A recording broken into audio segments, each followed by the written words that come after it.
ನಮಸ್ತೆ, ಮಂಜುಳಾ ವಿನೋದ್ ರೆಸಿಪಿ ಚಾನೆಲ್ಗೆ ನಿಮ್ಮೆಲ್ಲರಿಗೂ ಸ್ವಾಗತ. ಇವತ್ತಿನ ರೆಸಿಪಿಲಿ ನಾನು ಇದ್ಕಿದ ಅವರೆಕಾಳನ್ನು ಹಾಕಿ ಅಕ್ಕಿ ತರಿ ಉಪ್ಪಿಟ್ಟು ಮಾಡ್ತಾಯಿದ್ದೀನಿ. ಬನ್ನಿ ಮಾಡೋ ವಿಧಾನ ನೋಡ್ಕೊಂಡು ಬರೋಣ.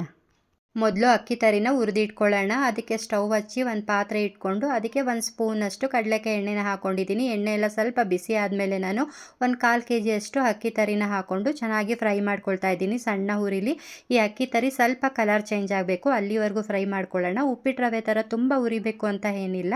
ನೋಡಿ, ಇವಾಗ ಇಷ್ಟು ಕಲರ್ ಚೇಂಜ್ ಆಗಿದೆ, ಸಾಕು. ಈಗ ಸ್ಟವ್ ಆಫ್ ಮಾಡಿ ಅಕ್ಕಿ ತರಿ ಉಪ್ಪಿಟ್ಟು ಹೇಗೆ ಮಾಡೋದು ಅಂತ ನೋಡ್ಕೊಂಡು ಬರೋಣ. ಅದಕ್ಕೆ ಸ್ಟವ್ ಹಚ್ಚಿ ಒಂದು ಕಡಾಯಿ ಇಟ್ಟು ಸ್ವಲ್ಪ ಕಡಲೆಕಾಯಿ ಎಣ್ಣೆ ಹಾಕ್ಕೊಳ್ತಾ ಇದ್ದೀನಿ. ಈ ಉಪ್ಪಿಟ್ಟಿಗೆ ಸ್ವಲ್ಪ ಜಾಸ್ತಿನೇ ಎಣ್ಣೆ ಹಾಕೋಬೇಕು. ಎಣ್ಣೆ ಎಲ್ಲ ಬಿಸಿ ಆದಮೇಲೆ ನಾನು ಒಗ್ಗರಣೆಗೆ ಸಾಸಿವೆ ಹಾಕ್ಕೊಂಡಿದ್ದೀನಿ. ಸಾಸಿವೆ ಚಿಟಪಟ ಆದಮೇಲೆ ಕಡಲೆಬೇಳೆ ಹಾಕಿ ಕಡಲೆಬೇಳೆನ ಚೆನ್ನಾಗಿ ಫ್ರೈ ಮಾಡ್ಕೊಳ್ತೀನಿ ಗೋಲ್ಡನ್ ಕಲರ್ ಬರೋವರೆಗೂ. ಇದಕ್ಕೆ ನಾನು ಕಟ್ ಮಾಡಿ ಇಟ್ಕೊಂಡಿರೋ ಅಂಥ ಈರುಳ್ಳಿ, ಕರ್ಬೇವಿನ ಸೊಪ್ಪು ಮತ್ತು ಸ್ವಲ್ಪ ಒಣಮೆಣ್ಸಿನ್ಕಾಯಿ ಹಾಗೆ ಹಸಿಮೆಣ್ಸಿನ್ಕಾಯಿ ಉದ್ದುದ್ದಾಗಿ ಸೀಳಿಟ್ಕೊಂಡಿದ್ದೀನಿ. ಅದನ್ನು ಹಾಕಿ ಎಣ್ಣೆಯಲ್ಲಿ ಚೆನ್ನಾಗಿ ಫ್ರೈ ಮಾಡ್ಕೊಳ್ಳೋಣ. ಈ ಈರುಳ್ಳಿ ಎಲ್ಲ ಸ್ವಲ್ಪ ಕಂದು ಬಣ್ಣ ಬರಬೇಕು, ಅಲ್ಲಿವರೆಗೂ ಚೆನ್ನಾಗಿ ಫ್ರೈ ಮಾಡ್ಕೊಳ್ಳೋಣ. ಒಗ್ಗರಣೆಗೆ ಒಣಮೆಣ್ಸಿನ್ಕಾಯಿ ಮತ್ತು ಹಸಿಮೆಣ್ಸಿನ್ಕಾಯಿ ಎರಡೂ ಹಾಕ್ಕೊಳ್ಳೋದ್ರಿಂದ ಟೇಸ್ಟು ಚೆನ್ನಾಗಿರುತ್ತೆ ಮತ್ತು ಸ್ವಲ್ಪ ಕಲರ್ಫುಲ್ಲಾಗಿ ಚೆನ್ನಾಗಿ ಕಾಣುತ್ತೆ. ಇವಾಗ ಈರುಳ್ಳಿ ಎಲ್ಲ ಚೆನ್ನಾಗಿ ಫ್ರೈ ಆಗಿದೆ. ಈಗ ನಾನು ಇದಕ್ಕೆ 1-2 ಟೊಮೊಟೊನ ಕಟ್ ಮಾಡಿ ಇಟ್ಕೊಂಡಿದ್ದೆ, ಅದನ್ನು ಹಾಕಿ ಚೆನ್ನಾಗಿ ಫ್ರೈ ಮಾಡ್ಕೊಳ್ತಾ ಇದ್ದೀನಿ. ಈಗ ಟೊಮೊಟೊ ಎಲ್ಲ ಎಣ್ಣೆಲಿ ಚೆನ್ನಾಗಿ ಫ್ರೈ ಆಗಿದೆ. ಇವಾಗ ನಾನು ಇದಕ್ಕೆ ಇದ್ಕಿದ ಅವರೆಕಾಳನ್ನು ಹಾಕ್ಕೊಳ್ತಾ ಇದ್ದೀನಿ. ಈ ಇದ್ಕಿದ ಅವರೆಕಾಳನ್ನು ಹಾಕಿದ್ಮೇಲೆ ಒಂದು ಸಲ ಚೆನ್ನಾಗಿ ಎಣ್ಣೆಲಿ ಫ್ರೈ ಮಾಡ್ಕೊಳ್ತೀನಿ. ಈ ಇದ್ಕಿದ ಬೇಳೆದು ಹಸಿ ಸ್ಮೆಲ್ಲೆಲ್ಲ ಹೋಗಬೇಕು, ಅಲ್ಲಿವರೆಗೂ ಫ್ರೈ ಮಾಡ್ಕೊಳ್ಳೋಣ. ಬೇಕಾದರೆ ನೀವು ಈ ಅಕ್ಕಿ ತರಿ ಉಪ್ಪಿಟ್ಟಿಗೆ ಉಂಡೆಕಾಳನ್ನು ಸಹ ಹಾಕೋಬೋದು.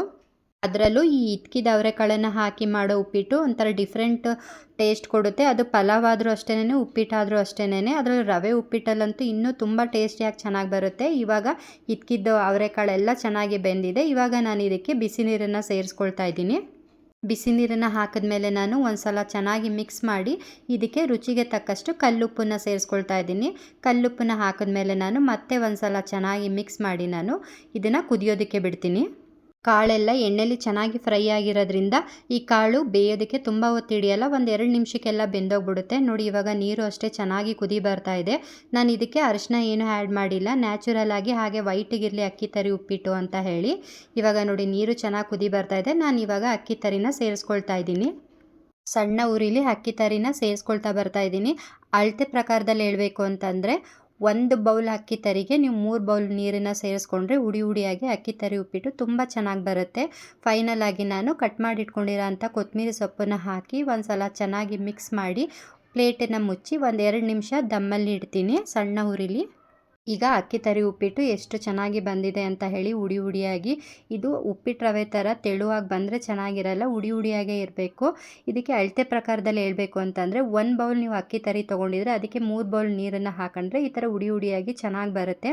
ಫೈನಲಿ ಅಕ್ಕಿ ತರಿ ಉಪ್ಪಿಟ್ಟು ರೆಡಿಯಾಗಿದೆ.